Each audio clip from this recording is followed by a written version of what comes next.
G'day guys, what's cracking? It's Ralph here, and today we're looking at a variety of lens filter kits for the Osmo Action 3 that come from Freewell. Now, I was stoked. Freewell emailed me out of nowhere and introduced themselves, and I know Freewell because the very first time I bought an Osmo Pocket, I needed a filter so that I could have my frame rates correct for my shooting. And Freewell, in my research, were top of the pile. So I bought a Freewell filter and have used it ever since. They're renowned because their glass is made in Germany, and as a result, the German ingenuity that goes into them means that they're dust-proof, they're oil-proof. So if you touch it with your finger, that's the oil. It doesn't stain or leave a dirty big fingerprint. They're also scratch resistant and neutrally color cast, which means when you use a filter, one of the challenges you have is there's a purple or a blue color cast, like a bit of a feel to it, or perhaps in different areas, especially in the corners of the frame, and it makes your footage and your photos look rubbish. So when Freewell mentioned, can we send you some things for the Osmo Action 3 that I've just purchased, I was stoked, absolutely stoked. And so I have bought myself a coffee to celebrate, and thanks to those of you that have shouted me a coffee. This is one of you, if not all of you, and I deeply appreciate it. This is in my new Yeti mug, which Yeti don't even know I exist, but they make the best coffee mugs in the world. This keeps a drink hot for 3 hours. 3 hours. Oh, I love it. All right, let's get into it. There's 4 packs that they sent me, and there's a few other options on their website. If you want to go there, you can have a look through. And there'll be a link in the description below to all this stuff. But let me just show you the 4 packs that they've sent, and then we'll have a look at them. The first is the light pollution reduction filter. These are very cool. If this works, oh, I'm very excited about this. It basically, when you shoot astro, you shoot at night, there's a lot of light pollution, makes the sky look as black as you want, and therefore the stars not pop as much as you want. And as a result, this little lens filter should take out a lot of that hazy light pollution and make it more crisp and clear.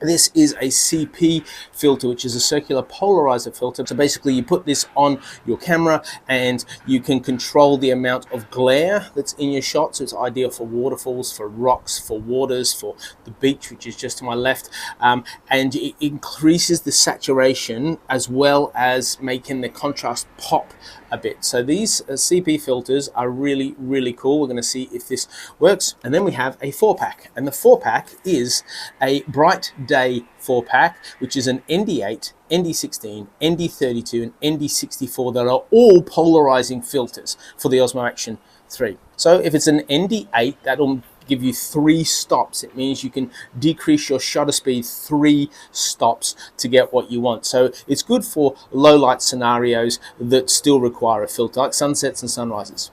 ND16 is 4 stops, ND32 is 5 stops, ND64 reduces it by 6 stops, so that's great for bright blazing days in the sun.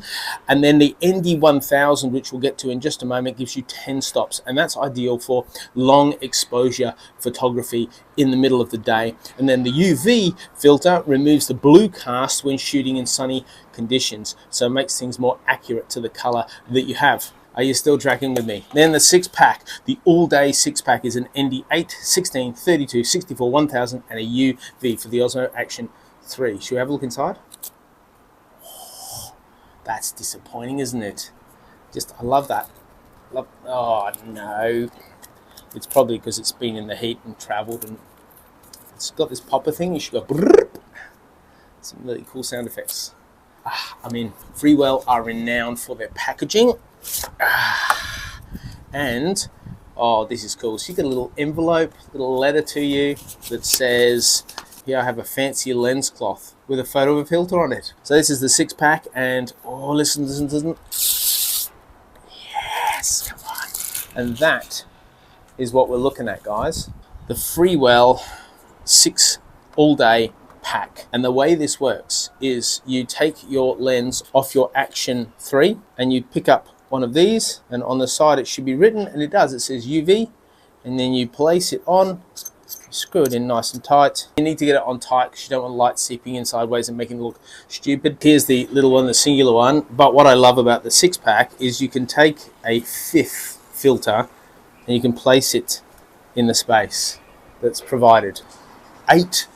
Take 8 filters with you wherever you go, rather than 6 and then 1 and then 1 or 2 or whatever. And you can actually then divvy up. You might go, I'm going on this particular shoot, so I can take these 3 and those 3, and you can mix and match. And now what we're going to do is go out into our blazing sunlight and give this a go. And I'm going to take some footage and talk you through what it looks like with the filters on, with the filters off, so you can see which one might be for you, or if any of them or none of them for you, and you'll learn a little bit about what things look like when we apply a filter to it. This is perfect conditions of how we can show off what the filter kits can do. So I'm shooting at 4K at 24 frames a second, which means I need to put my shutter speed at 50 frames a second to give you an accurate feel for what it would look like if you were just watching me in real life. That's what cinematic is. It's this feeling of reality. So when you look at something, but as you can see, it's a disaster. It's completely blown out. You can't even make me out. Let's put a neutral density 8 polarizing filter on this, an ND8PL, to see if it makes much difference.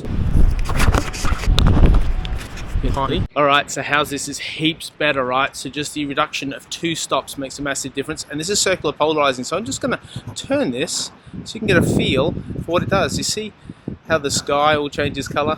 What we're looking for is an even sky tone. There we go. It's not too bad, because there's 2 lenses in there, and as they move like this you get the change. But what you're looking at is like, am I in focus? Can you see me clearly? And here's the beach behind me. So let's go to an ND16. Okay, so this is an ND16. I'm just going to turn this for you so you can get a feel for it. See how dark that goes, and then it goes light. If you're shooting like this on a regular basis, you actually wouldn't need a polarizing filter at all. It basically comes to when you're shooting near the water, or you're shooting lots of shiny surfaces. That's when a PL filter comes into its own. So this is an ND16. What I'm going to do now is just jump straight across to the ND16 that doesn't have a polarizing filter, and you can see if the light looks much different. So if I just pause like this, and this is just a plain ND16 from Freewell, and you can see the difference in color from this to the other, and you can see the difference in filtration. So if you're just shooting this, you're not shooting near water or anything, you probably don't need the PL range, but you can see what this can do. So now I'm going to jump to the 32 neutral density without the polarizing filter. Notice as I put them on and off that they quite easily do pick up fingerprints, so they wipe off just as quickly, so the oil comes on and off as quick as you like. But just be careful of that, because it can make your images and your video look blurry and smudgy in a way you're like, what's going on there? But it might be because there's a dirty great fingerprint smacked right in the middle of your lens. Alright, let's go to ND64. Here's a bizarre thing, right? We are in the brightest of conditions. It doesn't get any brighter. You wouldn't film it any brighter than this. Then obviously I like to smash it onto your face, and it's well underexposed. And so you would use this to alter the other options, the shutter length or the frame rate on your camera, or even bump up the ISO if you wanted to create different effects or use lighting in different ways. So it's a great opportunity to have this. And then if we jump to the ND1000, that's a 10-stop filter, and that's used for long exposure photography. And so you don't film with that. What you do is take a photo, and here's a photo that I've taken with it. As you look at this photo, what you're looking for is there a pink or a blue color cast that looks a bit strange, and does the long exposure that it captures look really cool? As you can tell, at 12 megapixels, the Osmo Action 3 shoots really good stills, especially when you want long exposure. Pretty handy feature to have on your camera if you're carrying it around for everyday use. We are now on auto exposure mode, which is basically 3 stops under what's normally exposed on the lowest settings. That gives us this beautiful thing. And right now I'm just going to take off the UV, and you can tell me if there's any difference, if you like it, if it's for you or not. Any difference? I can't really see the difference. I've never really appreciated UV filters, to be honest, but it's good to have that option, especially if you're after it. So I've got the ND32 on, which as you come out, there's reflection off the sand. It's very, very bright. And so I'm using the PL filter. And what I wanted to do was just turn around so you can see the beach behind me. And then I'm going to turn the filter And I want you to look for a couple of things. One is the color and light dispersion even, like how's the sky looking and everything else, but also what happens to the water. So here we go. You see that? The saturation, the contrast increases, the glare decreases, and then you've got more glare there, so that's more like how you normally might have it. And if we keep going around, it goes all the way around. And I'm going to keep it at its most polarizing state, and I'm going to put it closer to the water so you can get a good feel for how it looks. I think the ultimate question you need to ask around every filter is, does it suit your needs? So one, is the quality good enough?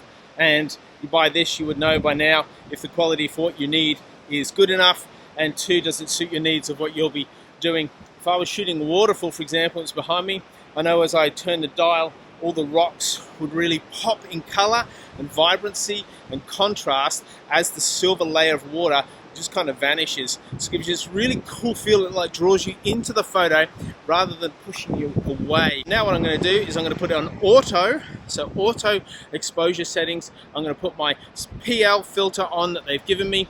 It's just so plain filter that polarizes, and we'll see what that looks like, and that'll wrap us up.